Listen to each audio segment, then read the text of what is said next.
Christmas tree. Read all about it. Looney Tunes Critic goes self-referential with the intro well before anybody knows who he is. 40-year-old man-child doesn't appreciate that the spinning headline gag is lost on kids these days.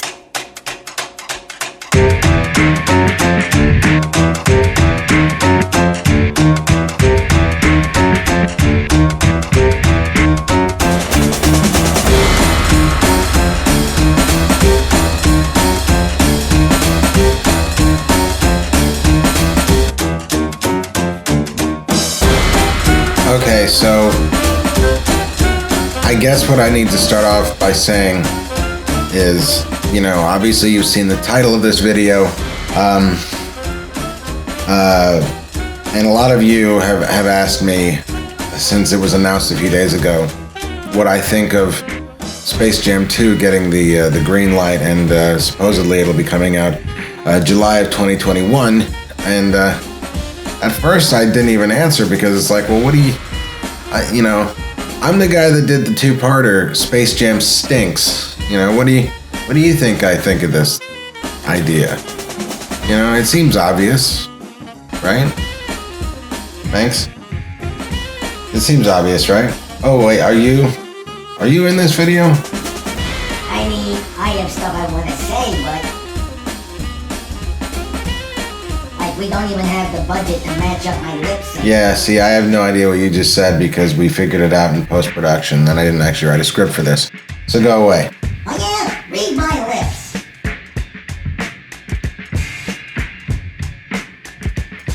Read my lips. But here's the thing, Read my lips.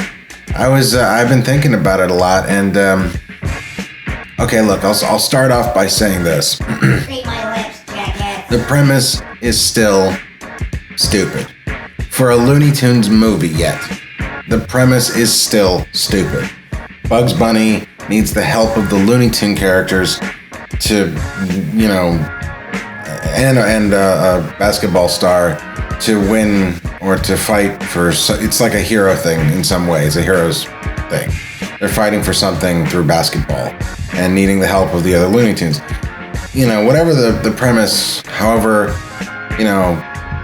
ridiculous and hang a hat on a hat-ish that it is, it's still gonna be, dumb. A lot of you have been saying to me on social media, in the comment section here, that, you feel like that Eric Bauza is the next Mel Blanc. And, why I have mixed feelings about that, I can certainly see why people would say that. And it's definitely based on Eric's abilities, because he's able to do the two things that you need to do to properly, to do what Mel did, but to do it with your own flair or whatever it is, your own deliverance and whatever, your own take on it. And that is, there's a craft to it, a technical side of matching the the tone and the timbre and the actual tone of the voice that Mel did. And then there's the other thing of being able to just be an actor, being such a great actor that Mel was. We have a guest. Hey buddy. This is the first time Hey Buddy has ever been in the apartment while I was shooting one of the Looney Tunes Critic videos, and he has never seen the characters.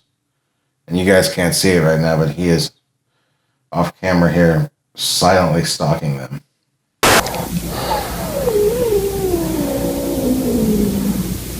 The thing that I was saying before, Hey Buddy, and Manx, whose dialogue will be written in later. How dare you? The thing that Eric embodies that Mel did so well was those two things, the technical, they actually said that Mel had perfect pitch. His doctor had said that he had perfect pitch. And Eric probably does too, because of the range that he's able to reach. But also, if you don't know this already about him, go listen to the Looney Tunes World of Mayhem interview that me and Pez did with him. He's funny.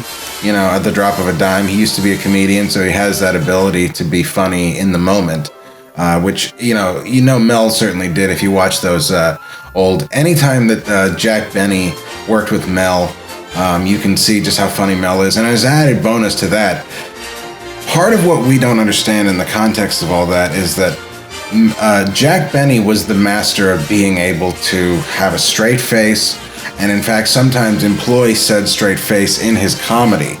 My father told me a story of seeing Jack Benny when my father's English, and he saw Jack Benny when he was a young man when he came to England. And Jack Benny at the time was famous for just, his well was like Bugs Bunny's "What's up, Doc?" Well, that was his signature. And he was the king of the straight face, and he came into, on stage and this crowd, this room full of people that my dad was in the audience of, and he just said, "Well," and he just, after like holding a pause, like, looking at them like this. And so Jack Benny was the king of having a straight face, and thus nobody could really break him up, except for Mel Blanc. Mel Blanc was the only guy that could break Jack Benny up. That's how funny Mel was, just as a person and as a comic. So, and Eric is certainly that. So, I certainly do agree to a certain extent with what a lot of people are saying, that Eric Bauza is the new Mel Blanc. But I wouldn't want to compare him, because Eric's going to bring a lot to the characters anyway. Because he just, Eric has a different Stimpy than Billy West, if you think about it.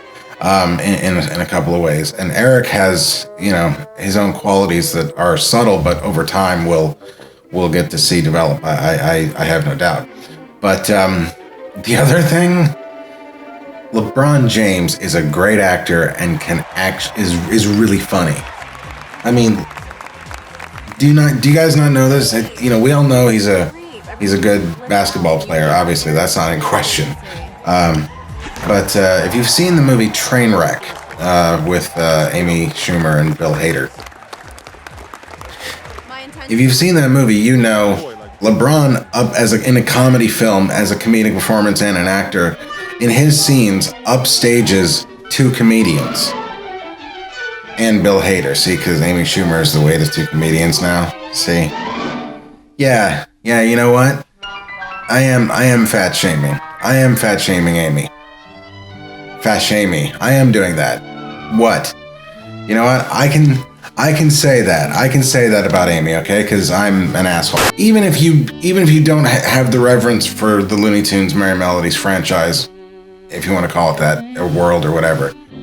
Damn it, I hate having to talk in Marvel terms to a lot of you, and continuity and all this stuff. They're cartoons, guys. But I think the whole thing about Space Jam, the disservice that it paid to the franchise. Even if you don't care about that, part of it is the fact that Michael Jordan is such a bad actor and not funny. I mean, he's as good an actor as Sir Laurence Olivier is right now. And as a comedian, he's about as funny as a school bus fire. But if you watch Trainwreck, and for no other reason, you'll watch it for LeBron James. Me, I watch it for Colin Quinn, but that's a whole other thing, But that's the thing I'm saying, is that, I'm not saying that Billy West in Space Jam did a bad job necessarily. I love Billy West, but it's kind of weird if you think about it. The fact that,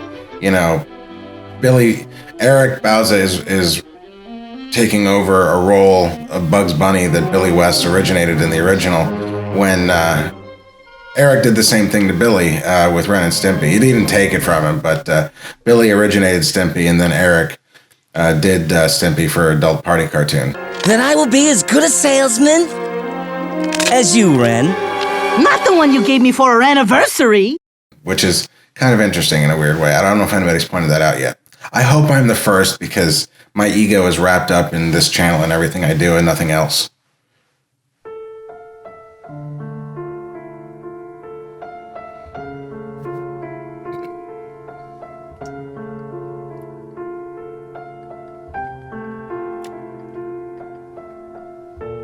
Sad. Hey, buddy. But yeah, at the end of the day, that formula you know, I like Billy West. I'm not, you know what? There's so much I can say that I love about Billy West that I could do a whole video about how much I love Billy West if I really wanted to. I met him once personally in a Vons supermarket in Burbank, and he was amazing and funny and everything you'd imagine he would be. So I could go on about Billy West, but I wasn't a big fan of his bugs, quite frankly. And as you all know, I love Eric Bauza's bugs, and Eric Bauza's bugs loves me. Clip. Trevor Thompson. With a winner, with someone who can actually act and be funny and play basketball, and somebody who is tested and tried and true as being Bugs and Daffy, which essentially are going to be the main characters. It has a shot. It has a chance of being good. And the other thing that we've seen before with just going from Space Jam elevating to something better is Lola Bunny. And, you know, Lola Bunny being, you know, what it is in Space Jam, what it is in Space Jam, which is furry porn, essentially, and not at all a character, an actual character. And then from that to, you know, the combination of being a real character, made a real character, and probably, in my estimation, the best female character in the Looney Tunes stable by way of the improvements made by Kristen Wiig and Jessica Brodsky. So, you know, maybe they could Lola Bunny the franchise the way they did, and maybe, you know, I don't know. There may be some loyalty to that original Lola Bunny, but it has a shot. I can't pretend anymore. That's the point of this video, folks. I can't pretend anymore like Space Jam 2 doesn't have a chance to be good. It does have a chance to be good. I don't know if it will be, but we will find out and we will see. We are certainly watching, but I gotta be honest with you. It has a chance at being good. So let's back off just a little bit. Space Jam does still stink. It absolutely does, but there's always a chance at redemption. I mean, those new shorts, for example, the more I see, the more I hear about them, the more it looks like there's actually a shot at them being worthy of the originals. And as I said before about the Lola Bunny thing, you know, they could always Lola Bunny this new Space Jam sequel. They're certainly off to a decent start. So that's going to do it for this video. Be sure to like and subscribe, give a thumbs up, and share with all your Looney Tunes friends. You know, my best friend Sean McBee, my video wrangler, you'll get to see him also in the upcoming Who Framed Roger Rabbit commentary that we did in his podcast studio. We saw Space Jam together. We were livid. They talked about it for many years, actually, how loud we were when we came out screaming about it. We were so angry. But the basis of our friendship at that point was on our love of Looney Tunes and, you know, being the historians, the armchair historians that we were, and how they violated this and that. We didn't like Space Jam for sure. But what I'm saying is that you have Looney Tunes friends. We all do. So be sure to share these videos if you like them with your Looney Tunes friends, because you know that's a very, you know, open and personal kind of way to do this. But I need you to do the other things like and subscribe and thumbs up, because YouTube is an algorithm. It's not personal like you know, the connection that we have in the comments and on social media and stuff like that. I feel like I'm very, you know, accessible, and I like being that way. But as I say, YouTube is algorithmic. I think I went to high school with an algorithmic. But anyway, be sure to do all that stuff so that we can keep making videos, and like, subscribe, thumbs up, and share with all your Looney Tunes friends. But that is going to do it for this video on Space Jam 2. I legitimately think it has a shot. Please don't disappoint me. I've been disappointed about a Space Jam movie before. Maybe you've heard. But as I say, that's going to do it for this Looney Tunes Critic Quickie. I'm Trevor Thompson, the self-appointed and getting there somewhat drunk Looney Tunes critic, and until next time.